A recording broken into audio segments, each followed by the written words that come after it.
You remember the day you got the job, the real job, the one with a salary, not hourly, not freelance, not contract, a salary, fixed, predictable, deposited into your account every 2 weeks like clockwork.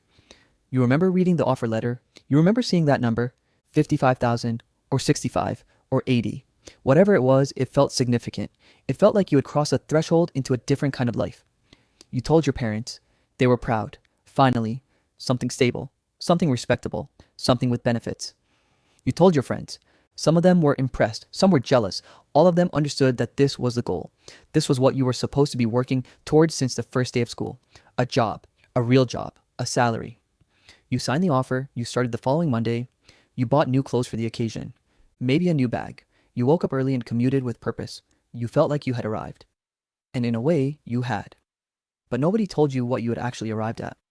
The first few months feel like freedom. After years of uncertainty, of hourly wages, of unpaid internships, of scraping together rent from 3 different sources, suddenly you have stability. You know exactly how much money is coming. You can plan, you can breathe.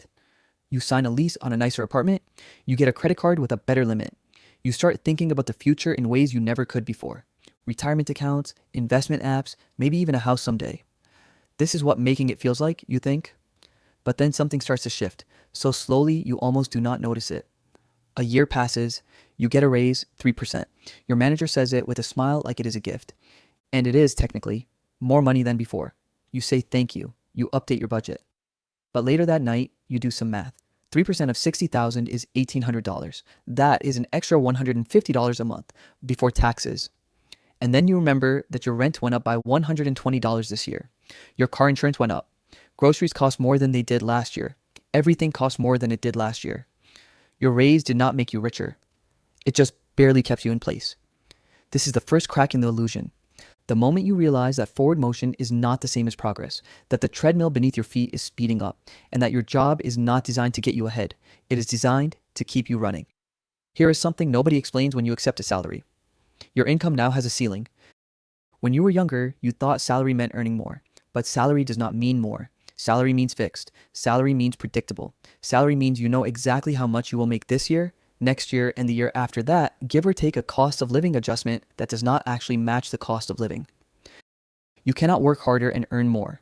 You cannot stay late and see it in your paycheck. You cannot wake up tomorrow and decide to double your income. Your upside is capped. And here's the part that should unsettle you. The company knows exactly what that cap is. They calculated it. They budgeted for it. You are a line item, a predictable expense.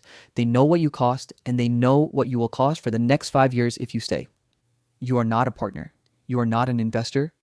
You are a subscription.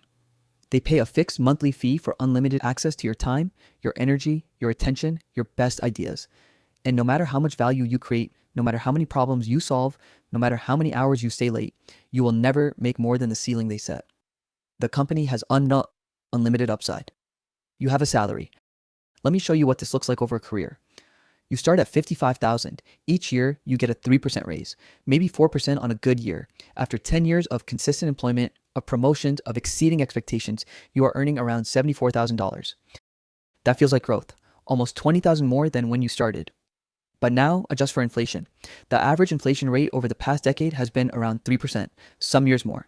Your purchasing power has barely moved. In many cases, it has actually declined. That $74,000 buys roughly what $55,000 bought 10 years ago.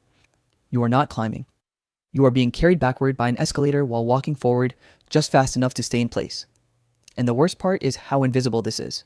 Because the number on your paycheck goes up, your title changes, your desk might get bigger, you feel like you are progressing, you feel like the system is rewarding you. But the math tells a different story. The math says you are exactly where you started. Now let us talk about what you give up in exchange for this illusion of stability. You give up your mornings. You wake up when the job needs you to wake up. You commute when the job needs you to commute. You spend an hour in traffic or on a train every single day, watching your life pass through a window. You give up your afternoons. You sit in meetings that could have been emails. You answer emails that could have been nothing.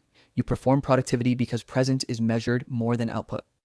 You give up your evenings. You come home tired. Not the good kind of tired that comes from building something meaningful. The empty kind. The kind that makes you reach for your phone or the television or a drink. The kind that leaves no energy for the things you actually care about. And you give up your weekends. Not officially, but mentally. Saturday is recovery from the week. Sunday is preparation for the next one. The days belong to you in theory. In practice, they belong to the job's shadow. 5 days of your life, every week for decades, in exchange for a fixed payment that barely keeps pace with the cost of being alive. This is the trade, and you made it without ever being told the terms clearly. Let me tell you about the hidden costs no one puts in the offer letter. There is the commute. The average American spends nearly an hour a day commuting. That is over 200 hours a year. 5 full weeks sitting in a car or on a train, going somewhere you would not go if you were not being paid. There is the wardrobe. You cannot wear what you want. You wear what the job requires. Business casual, dress code, the uniform of belonging. And it costs money you would not otherwise spend. There is the food.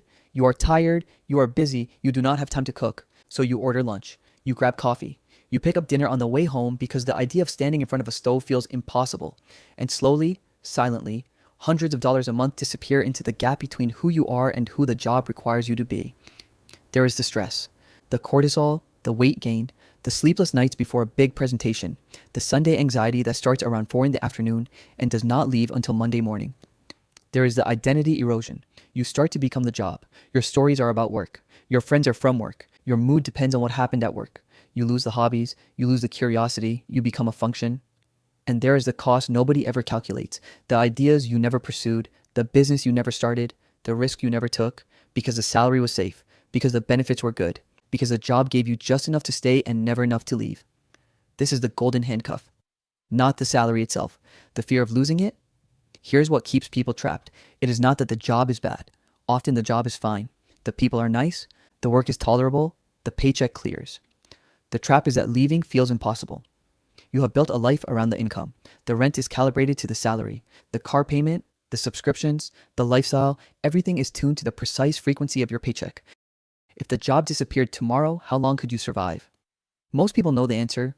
They do not say it out loud, but they know.